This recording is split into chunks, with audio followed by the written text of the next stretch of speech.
Welcome back to Second Breakfast. Today we are talking about Ned number 4 from A Game of Thrones. If this is your first time here, this is not where you should begin. Please go back. We have a playlist on YouTube. Figure it out. We're reading through the Song of Ice and Fire series, starting, of course, with A Game of Thrones.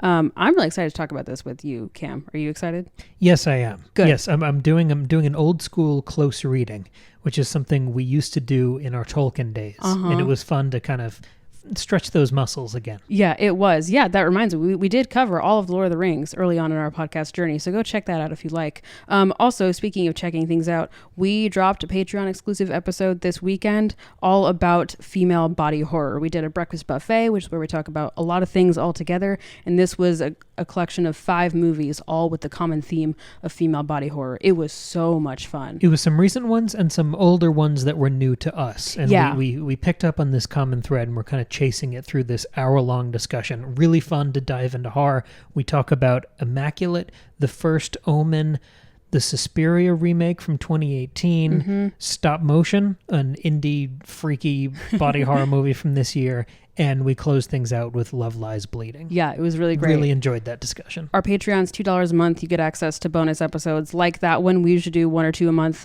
plus the whole back catalog of stuff we've been doing for a long time. So go check it out. The links are in the description of whatever you're listening to right here. They're more adventurous episodes, and they're usually more encyclopedic. The back catalog is up to 24 or 25 bonus episodes over there. So look at us. Go check that out. Yes, please do. Cool. Well, Cam, you ready to dive in to this chapter? I am. All right. So just a heads up, we have read and seen the show and the books already, so spoilers ahead.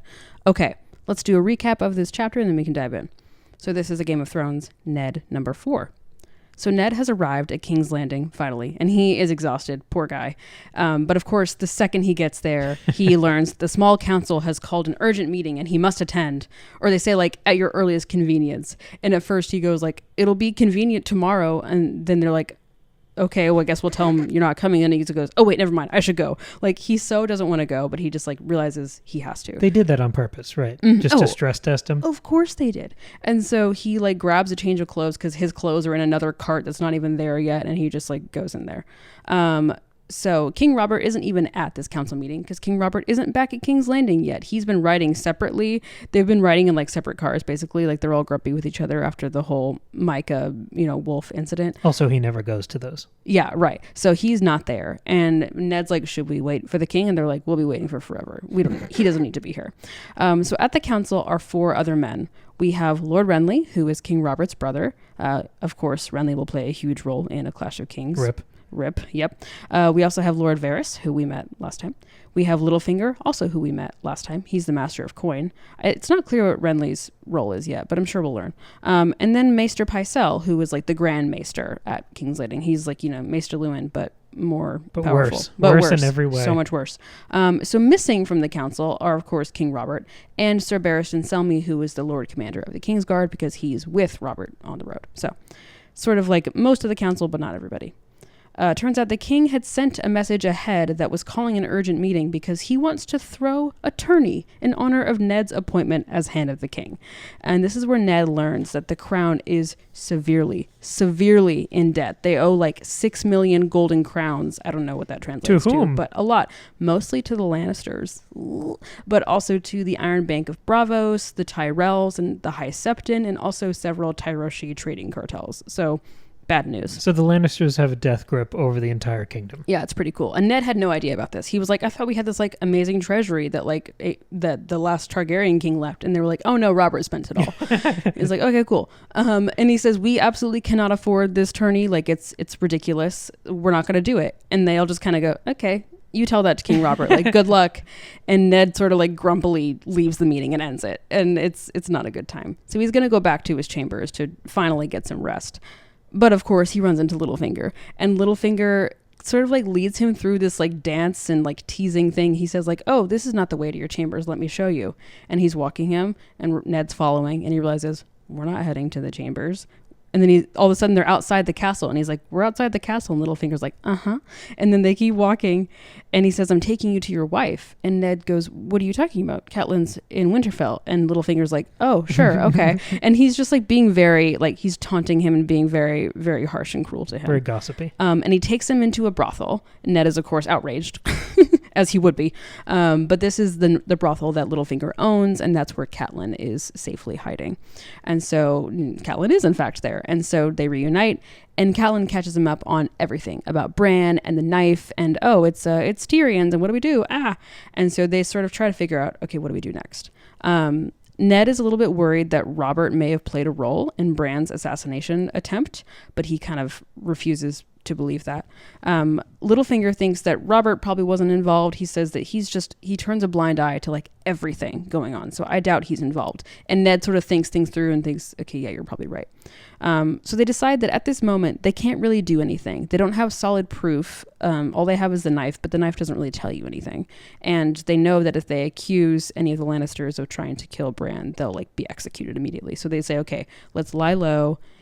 Cat, you go back to Winterfell. Ned decides to stay there and like keep an eye on things and protect their daughters. And Ned also tells Catelyn that when she goes home, she has to like sort of prepare for war, because that could happen. Basically get all of their allies prepped and in line and ready to defend Winterfell and the North in general. Because, Ned sort of realizes if we find proof that the Lannisters murdered Jon Arryn, then he's going to go to Robert. And tried to kill Bran, exactly. Then he's like, if he gets proof, he's going to go to Robert. And of course, he hopes that Robert will believe him and like go along with him and be on his side, but he's also a little nervous that he may not be. So they have to kind of prepare for the worst. And that's where it ends. And Catelyn is disappointed that she can't see her daughters. She was like, I was hoping to see them. And they're like, you can't. You can't risk being seen.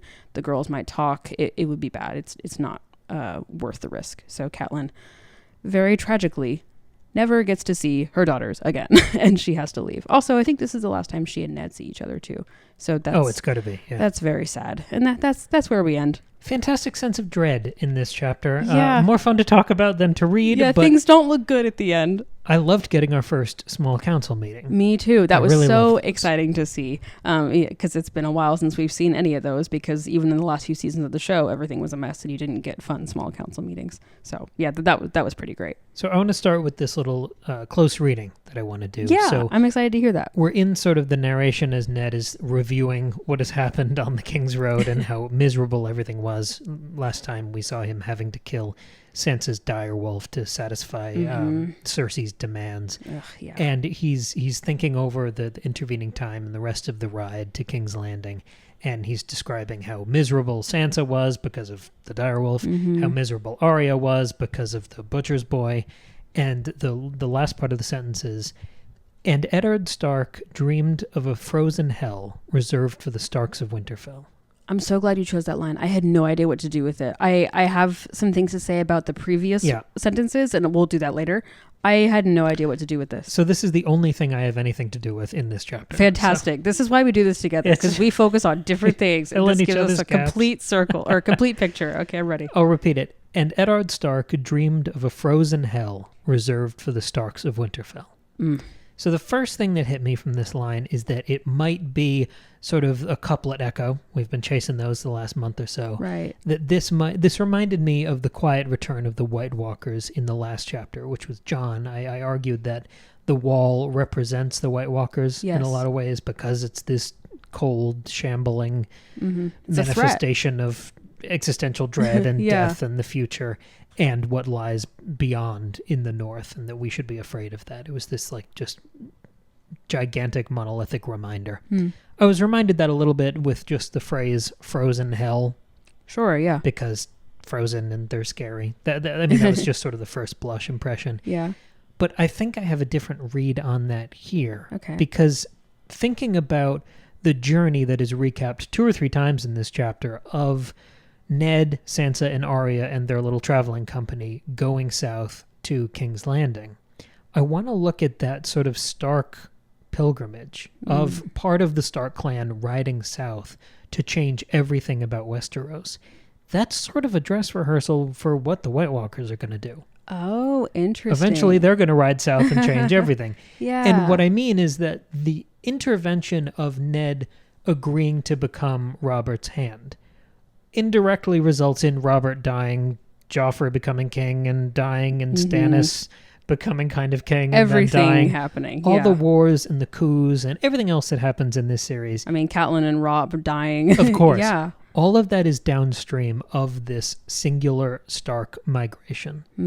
And then just to sort of zoom beyond that, it made me think about these larger in absentia fire and ice echoes. Yes. Because both of those two polar opposites are contained within the frozen hell right. And phrase. we talked about those a lot last week with Jon being at the wall and all of that, and that sort of being emblematic of his dual identity as Targaryen / Stark / so that's fun. So it's cool to see it here. And it was what you did with Fire and Ice last week that forefronted this in my mind for this chapter.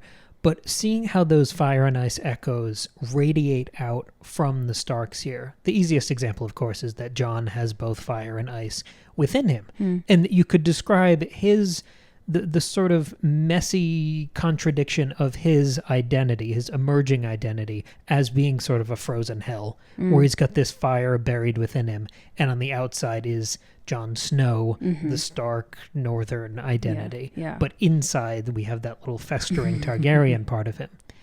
So both fire and ice are converging on King's Landing. If you have, and I'm fast forwarding to the end game of the series here. Sure, yeah. You have the White Walkers converge on Westeros, and we have to deal with that problem and all band together. Of course. And then that's the ice part. And then you have the fire when Dany converges on Westeros in King's Landing, and we all have to deal with that.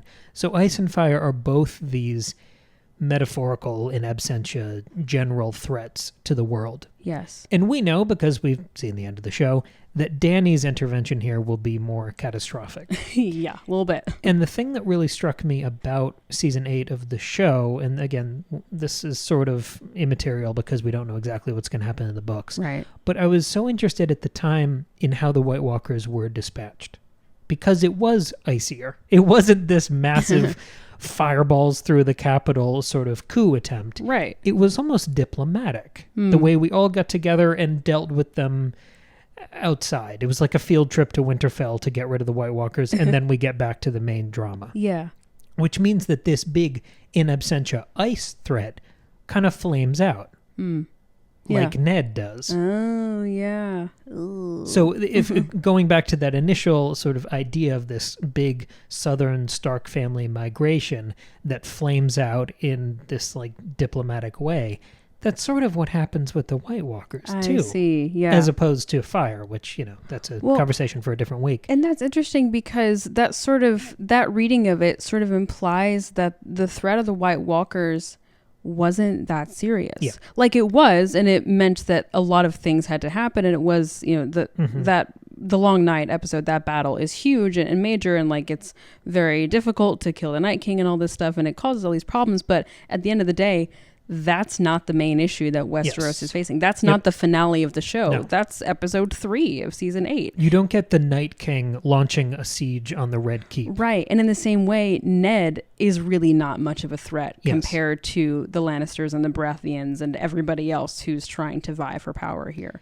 So, and of course, against Dany. So if you're looking at that almost disappointment or lower register threat of the White Walkers, and then you compare that to what Ned's going through here, he's expecting, he's telling Catelyn to prepare for war. He's expecting this to be a traditional grand-scale conflict. And instead, given that sort of icy disappointment, he's thrown into what he calls a duel with words. Yeah. He's thrust into this disappointing, to his sensibility, political game, which will be dispatched before anywhere close to the end game of the series. So Ned's role is necessary but ineffectual. Yeah. He's instrumental in what is to come, but he's also arguably powerless. Wow. He's in this stasis. He's always adjacent to power and the people who change the machinations of this world. He's stuck in a frozen hell. Wow. That's amazing. And there's a little more here. Okay. Because I think you can connect it back to Jon. He has more of these connotations of frozen hell. I sort of previewed that earlier. Yeah. But he also has this evolving identity in a way that Ned doesn't. Yeah, he's pretty firmly Ned Stark for all of his life, and nothing changes. Yeah. He's an icicle until he dies. And Jon evolves and becomes more fiery along the way. Yes. But Jon only saves the realm by killing Dany and ruining himself. Mm-hmm. And I think that speaks to the other half of this equation, and what I really want to dig at in the close reading of this line. It's this pervading sense of guilt and tragedy.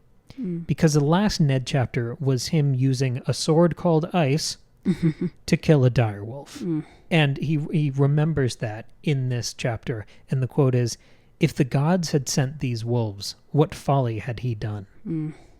There's also Ned leaving his family to go help an old friend. You have all of these tragic, guilt-ridden decisions that he's honor-bound to make. And they contribute to this larger feeling that sort of casts a shadow over the entire Stark family. Where when he says he's dreaming of a frozen hell reserved for the Starks, there's a sense of guilt there that he deserves that punishment. Right. At once it describes a Dante-style complicity, where he thinks he's to blame for a lot of these horrible things that happen or that he feels forced to do.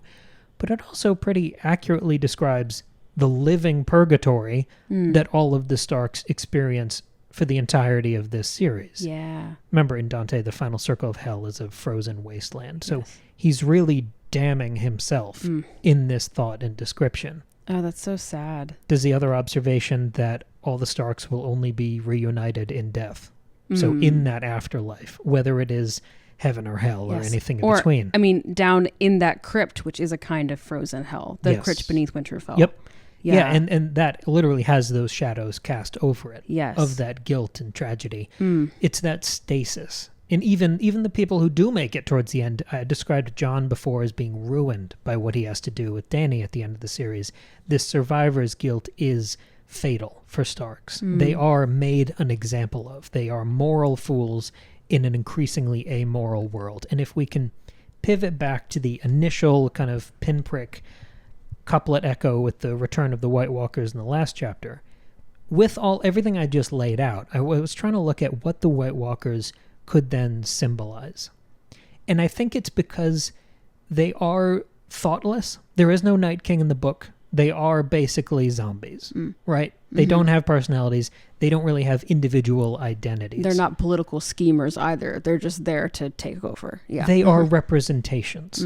And they are utterly amoral, instinctual, Hobbesian beings. Yes. We can talk about self-interest and survival and all the other things we talked about for a year and a half with The Witcher. Yeah. But I think that's where the hell part comes in for the frozen hell. Because the thing that tortures Ned is his passion and humanity. So even though he doesn't have a secret Targaryen identity, the hell part is that warmth. Yes. And heat. The humanity, yes. It's a self-awareness. Yeah, and like love for his family and his people. Because if the White... Yeah, exactly. He is a little bit more complicated than the White Walkers. I think that may be what George R. R. Martin is pushing us to realize here, that he is not just an icicle. No, there is more going on there because he's doubting and questioning himself in the way that creatures of pure ice, like the White Walkers, don't. And that's the big difference here, is that the Starks are probably the only characters in this story with a conscience.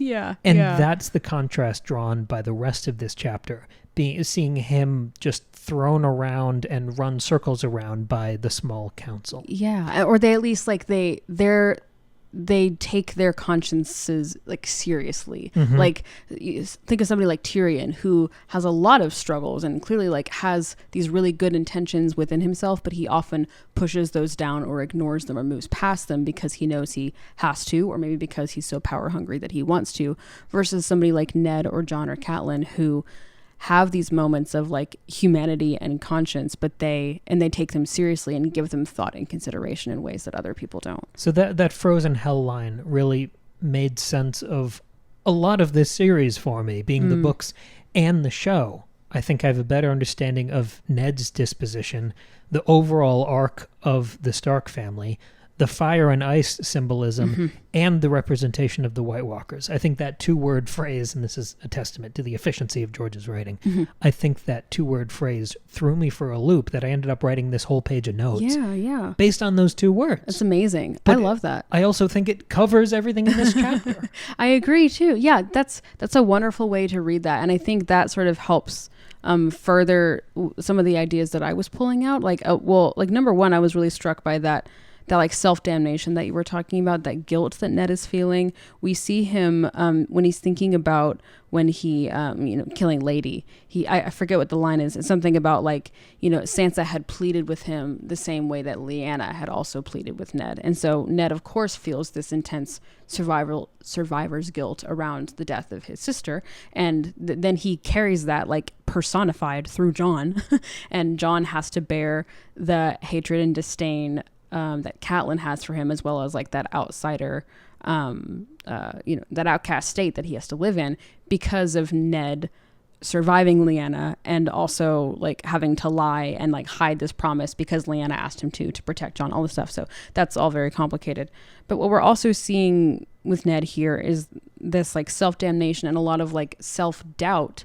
And I kind of want to back up from that before I get to it. So what I was noticing here was there's a similar sort of structure between this chapter, Jon's last chapter, the one last week, and the one before, Catelyn's chapter. We sort of like have noticed that each of these 3 Stark characters have arrived in a new place and are immediately out of their depth and are trying to figure out how to navigate it. We think that Catelyn, I think, is maybe the smartest of these 3 so far. She kind of has not a great plan at the beginning, but she really, learns quickly and catches up and is trying to make smart decisions.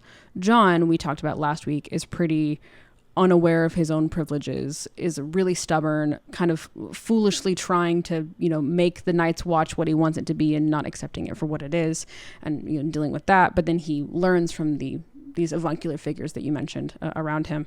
And Ned is sort of, I guess he's sort of at an in-between between these 2. So Ned arrives at King's Landing. It is immediately out of his depth. He's called to this council meeting that he doesn't want to go to. He says, like, it'll be convenient on the morrow. And that's a stupid thing to say. And there are lines like, he had no patience with this game they played, this dueling with words that you mentioned earlier. We see that it struck Eddard Stark forcefully that he did not belong here in this room with these men. We see that Ned was stunned or aghast at the learning about the debt that the crown is in. He had no taste for these intrigues, but he was beginning to realize that they were meat and mead to a man like Littlefinger.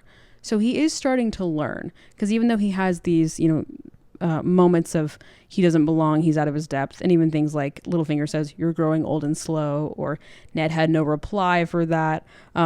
He is starting to learn and figure it out as he goes along in this chapter. And that's sort of what we see Catelyn and Jon doing as well. And so he's, trying and learning. And when we see him like doing things like sparring with Littlefinger, like verbally, Ned can do it pretty well. He's not bad at it when he tries. He just like doesn't want to try because that's not the game that he wants to play. But he comes to the end of the chapter saying, I'm going to have to play this song, do this song and dance in order to survive. So he does learn. But even still, he's, in spite of all that, he's still held back and is doubting himself. So we see things like Ned refuses to believe a couple of things. It says that he says, I will not believe that Jon Arryn allowed Robert to beggar the realm. Or when he's wondering if Robert participated in the plot against Bran, he thinks to himself, no, I will not believe that. And that's, I think, that fundamental Stark flaw of refusing to believe poorly of somebody that he trusts or loves or cares about or respects. But that is sort of to his detriment. But then he sort of realizes, because he says, I refuse to believe, or I will not believe that, Robert did that. But then like the narration goes on, it says, well, he said that he would kill, the Targaryen children, and he wants to kill Dany, so maybe he would. And so he is sort of battling with that. And then, of course, we have the doubt that you sort of brought up earlier about, was it guilt he was feeling or fear? If the gods had sent these wolves, what folly had he done? Or when he's sitting with Catelyn, the narration says that the blade that he kind of throws into the table stood mocking him. And then he's remembering Sansa's pleading and Lyanna's pleading. So he's dealing with all of this guilt and doubt. And then at the very, very end, even though he sort of learned, okay, I'm going to have to play this game. I'm going to have to, like, you know, figure out how to be here and maybe put some of my, you know, instincts of how to be aside and play this game. He's thinking about Robert. And he doesn't say this out loud to Catelyn. He's trying to reassure her. But he thinks to himself, I pray that he is the man I think he is and not the man I fear he has become. And so we're sort of left feeling not super confident about what's going to happen. And we're also kind of worried about what might happen. And it's just, I don't have a big, like, amazing symbolic conclusion here. It's interesting that Ned has gone through this similar journey of realizing he's out of his depth, trying to learn and adapt, but still not doing an amazing job. I think he might actually be doing the worst compared to Catelyn or Jon. So you don't think he has as much capacity to learn and improve as Catelyn or Jon? I don't think so. I think he's just a little too stubborn. Because again, we see that he can do things like duel with words with Littlefinger, but he just doesn't wanna, you know? And he's trying. He's not trying. He's not just like stubbornly blazing through and being, you know, the icicle Ned Stark that he wants to be. But I just don't leave this chapter feeling like he's going to do a good job, because he says like, oh, I'll find out the truth and tell Robert. And I'm like, that's not a good plan. And I think he knows it's not a good plan, but he doesn't have any other ideas. So are you pulling back to the idea we've talked about the last few weeks of whether or not these characters thrown into these fish out of water new environments are out of their depth? What's your claim there? I think he is very much out of his depth, but I think he realizes it really fast. I mean, he says to himself, he realized he didn't belong there. Like, he figures that out pretty quick, and that's an important first step. Wouldn't that self-awareness speak to a capacity to learn and improve his circumstances? Yeah, it would. He's experiencing so much doubt and uncertainty at the end of this chapter that leaving this chapter alone, I don't leave feeling like, okay, he's gonna figure it out. But if that's your first chapter in King's Landing, shouldn't you be overrun with doubt and caution before? I mean, shouldn't you have your finger to the wind before you know which team you want to play on and who you want to make your alliances with? No, that's true. That's true. I mean, it's an important learning curve for him to experience. It would be weird if he got there and immediately knew what to do. So I guess that's a good point. Because I think he's clocking all of these things that he can dig into and follow up on later. But if he hasn't slept in a few days and he's miserable, he's guarding his tone and still trying to realize what game everyone is playing around him. There's a moment in the narration where he even says he thinks he knows who the fools are, because he flicks back to flatterers and fools, I think. Robert said he was surrounded by flatterers and fools, and Ned's realizing that while he's talking to them and already clocking who is who. Yeah, no, that's true. I think I found more hope in this chapter for Ned than you did, because he's gun shy and careful. Even when he's irritable for a moment, he catches himself and backpedals and apologizes and gives all the graces to these men he already knows not to respect. That's true. Yeah, you're right. Yeah, maybe I'm being too harsh. And I have this, I have bias of knowing what happens later, so that's tough. But I will say, thinking about the game that he has to learn how to play, the last Ned chapter we saw, which was when we were dealing with the aftermath of the Micah Wolf Nymeria business, I had sort of brought to a conclusion the stuff about seeing and visibility and invisibility, and also like silence and sound and that kind of thing. I had sort of brought that to a head and said, hey, the Lannisters and Robert are playing a totally different game that Ned doesn't know how to play. And I think that does continue here. King Robert and the Lannisters, none of them are actually in any of these scenes. We don't talk to or hear from any of them, so they're literally like silent and invisible because they're not here. We also learned that Robert, like, there's a line that says Robert hasn't been seen, like he's just still on the road and no one knows where he is. We learned that Robert, we talk about how he turns a blind eye to things and refuses to see anything. And of course we hear and see nothing from the Lannisters, and yet they are everywhere in this chapter. They are, we owe the crown owes them money. We talk about them as, in the plot against Bran.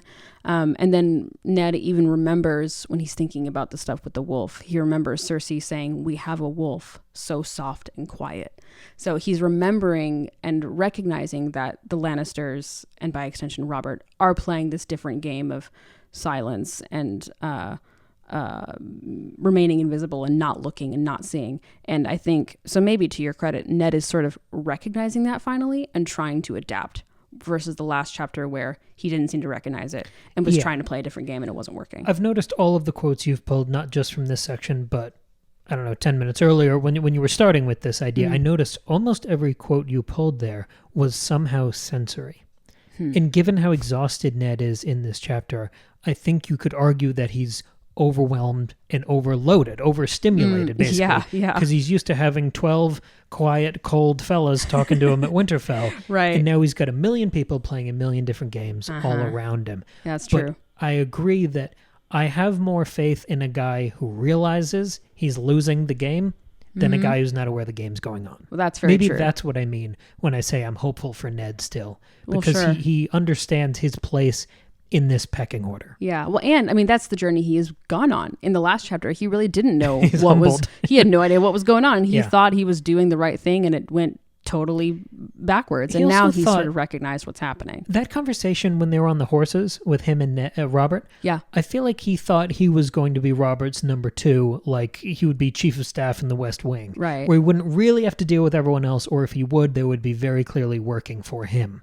Right. And now in Robert's absence, I think he's realizing that he's just one of many on the small council. Yes, the hierarchy, like it's much more even keeled between everybody. Yeah, he's definitely recognized that here. That's a good point. If he was dumb and unchanging and didn't have a capacity to learn throughout this book, then it ending with him being beheaded and losing wouldn't be that interesting. That's true. Yeah, that's a good point. It's more interesting the more capable he is, because that makes the schemes that overwhelm him that much more impressive. Yeah, right. Well, and I think that sort of speaks to the nature of not the morality system in this world, but just the way things work out. If you want to talk about like fate or what people do or don't deserve.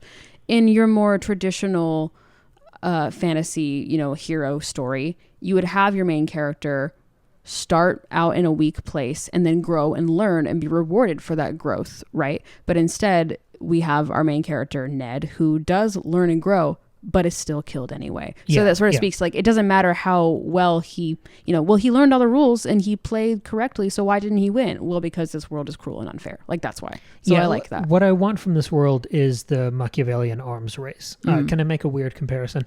Sure. We watched a couple spaghetti westerns the other day, and one of them was The Good, the Bad, and the Ugly, where that's the sort of the nicknames for the 3 lead characters in this old Western. And the good and the bad are both gunslingers. They're really talented. And the ugly is sort of a scrappy liar manipulator character. But you think of him as more of a cockroach, more snivelly and deft with people than he is as a gunslinger. And then there's a moment where he's thrown into this duel with a character and way outsmarts him. It's maybe the most impressive work of gunslinging that anyone does in the movie.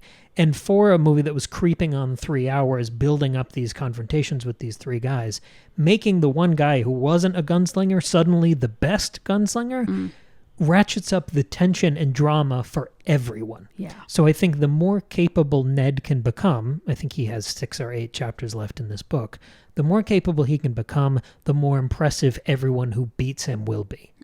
That's true. That's where I'm really hoping it goes. I don't want it to be just a downward spiral of him being outsmarted from everyone, just rolling around this as this doofus in King's Landing. Okay. That makes sense. Maybe that's me being aspirational. Maybe that's not what's going to happen. But I hope it is. Yeah, you might be right. And it could be that because of, like, if that is how it goes, like what you just said you hope for, it could be that because of that, my memory of everything is that Ned is so weak compared to the Lannisters and the schemers at King's Landing. But actually that's not quite true. But that's my memory of it because of that, like, bias in comparison. Do you see what I'm saying? So I like that. I want to open up that question to the audience, whether you email us, secondbreakfastgmail.com, or drop a comment on Patreon or on YouTube. Do you think Ned Stark is out of his depth in this chapter? Yeah. And do you think he's going to get more or less savvy and capable as the rest of this book goes? Yes, I would like to hear that, because I haven't read this like latter half of the book in a long time, so I don't really remember how it goes. Yeah, I'd love to hear y'all's thoughts. Yeah, this was a fun chapter. This one, it got more sweeping than I was expecting. Yeah, I have one final just little follow-up. Oh, okay, sorry. No, it's okay. It's real quick. A few chapters ago, we had that big chapter of Bran's with his big dream.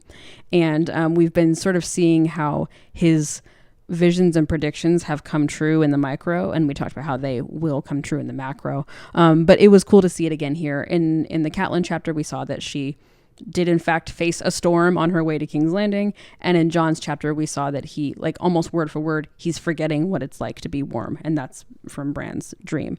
We get the same thing with Arya and Sansa here. I'll remind you, in Bran's dream, it says that Sansa was crying herself to sleep at night. In the narration of this chapter, it says that Sansa cried herself to sleep. With Arya, the Bran's dream says that Arya was watching in silence and holding her secrets hard in her heart. And then here we see that Arya was brooding silently. So almost word for word, exactly what Bran dreamed. And I think it's interesting that George really makes it a point to demonstrate that that is in fact true. Like, he didn't have to do that. Like, we didn't have to hear that Sansa cried herself to sleep, because we already kind of figured that out.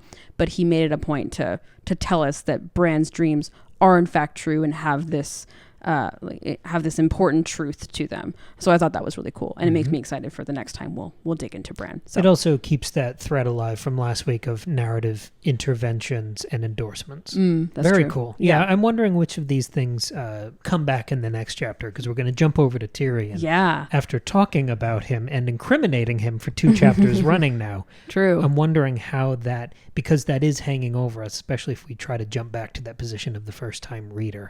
Wondering how that chapter is going to feel. Me too. I'm also excited to jump right back to the wall. I feel like we've been doing a pretty even distribution of like places throughout, like going through our different characters. Like we haven't really jumped immediately back to a new place or to the same place in a while, if that makes sense. So I'm looking forward to that. Cool. Well, yeah, again, let us know what y'all thought of this chapter. Email us secondbreakfastpod@gmail.com. Comments, like, subscribe, etc.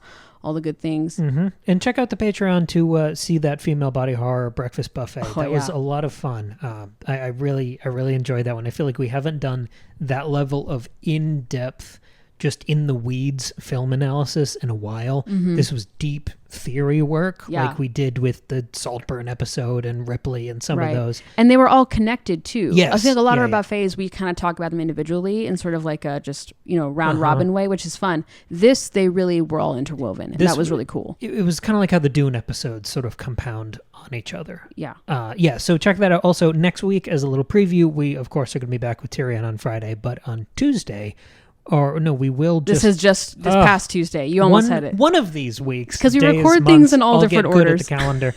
We just had a Diablo episode on Tuesday, continuing our ongoing love and hate coverage of Diablo 4. You thought we were done. We were not done. When it's good, we talk about it being good. When it's bad, we talk about how it can be better. Yeah. We love the game. We want to see it do well. So that was a fun discussion. I think we got much more out of it than we were expecting. It's about Season of the Construct, Season 3, which was very up and down for us, but I still think we found some fun threads to play with there. We did. Thank you for joining us. Thank you for listening. Thank you for supporting us on Patreon, and we'll see you in a few days. Bye.